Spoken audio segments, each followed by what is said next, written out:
কাম মানে আহা, গো মানে জোয়া, কাম মানে আহা, প্লে মানে খেলা করা, প্লে মানে খেলা করা, ডান্স মানে নাচ করা, প্লে মানে খেলা করা, ডান্স মানে নাচ করা, রান মানে দৌড়া, রান মানে দৌড়া, রিড মানে পড়া,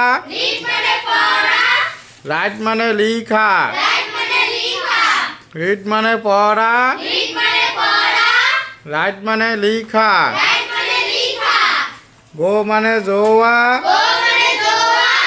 কাম মানে অহা।